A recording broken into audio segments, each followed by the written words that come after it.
Artificial intelligence chatbot Grok raised eyebrows on social media on Wednesday when it suddenly changed its tune on claims of a white genocide in South Africa.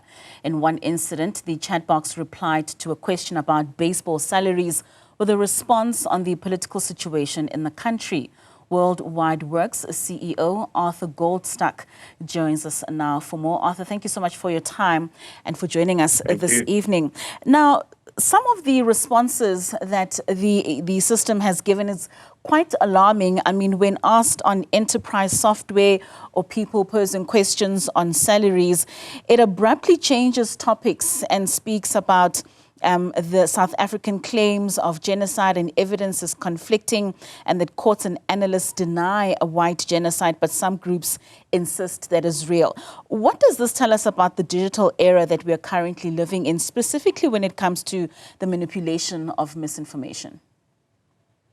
It's a great case study in how badly trained AI using poor methods of safeguarding facts and information can go badly wrong.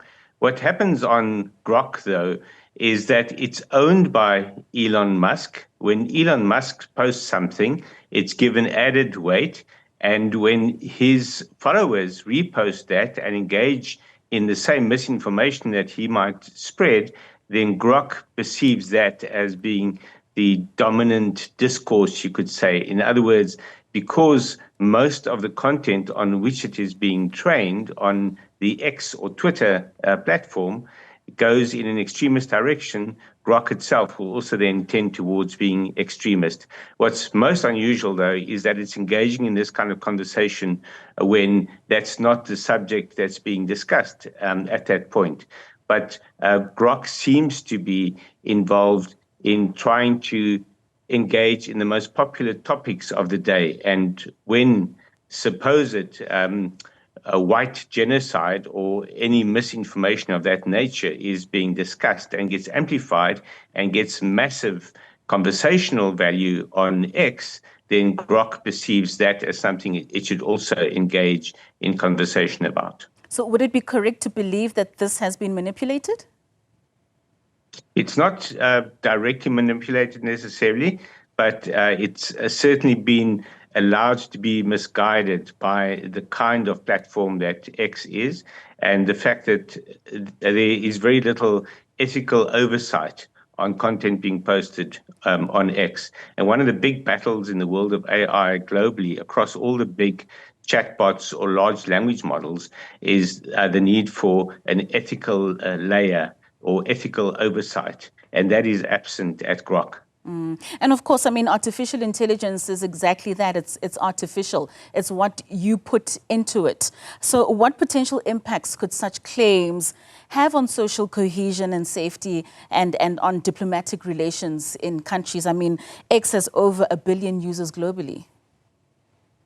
The problem there is that a lot of users are caught up in their own echo chamber. So they only want to follow information or people that support their viewpoints. And when it reinforces their prejudices, for example, then they will in turn repost or share or engage in that kind of conversation.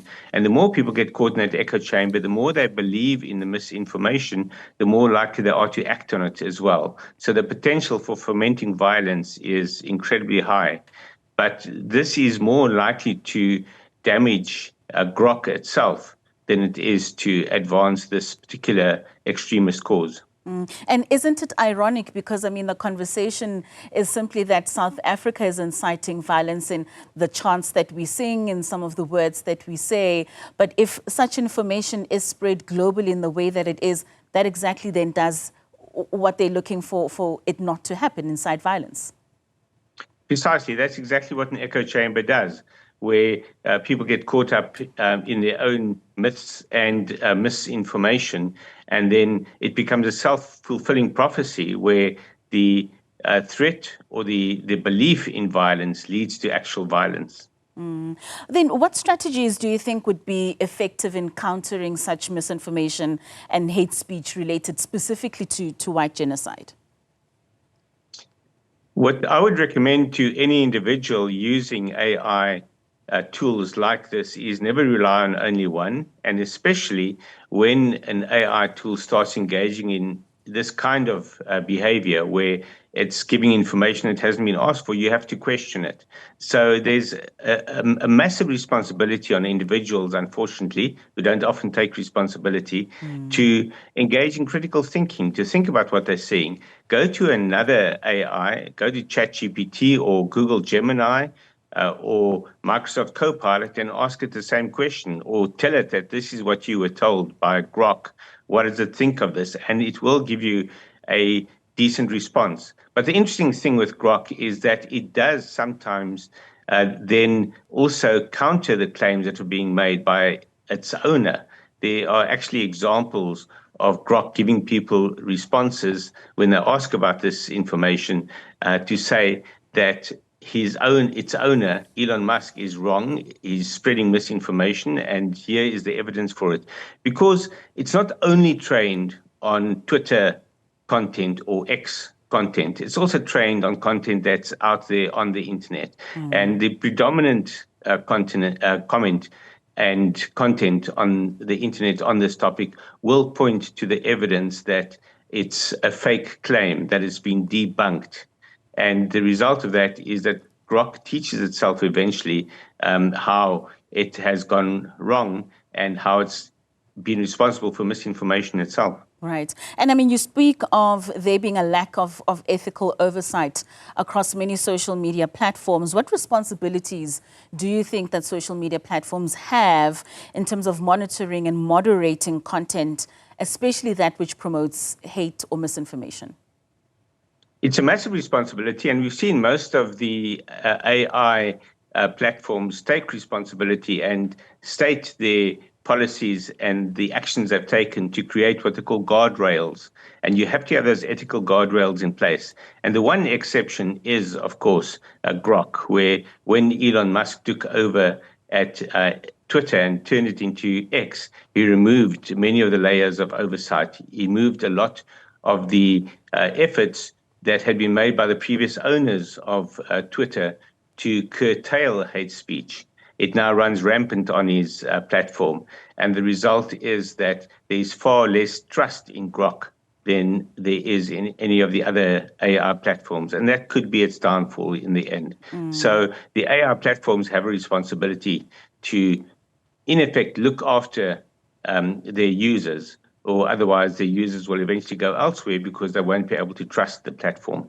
And do we have enough or sufficient current regulations that safeguard against these? No, there are very few regulations in place. The European Union has put together an AI Act that will come into place soon. But the American government has stated that there should be less regulation of AI.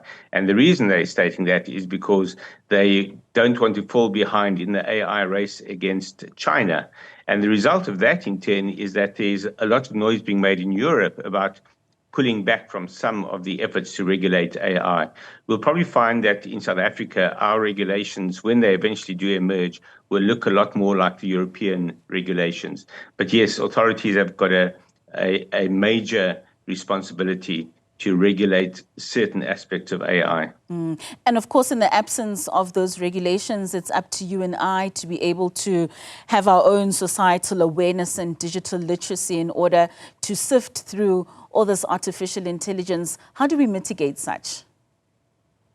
That's the unfortunate thing, which is that ultimately it's up to you and I to not fall victim to the misinformation that we see around us. And we've seen that the ordinary member of the public at large and on average is not very good at taking that responsibility. We have to think critically about everything we read online, and anything that's produced on social media or on an AI platform must be double-checked, verified, or taken with a pinch of salt. Most certainly. Arthur Goldstuck, thank you so much for your time.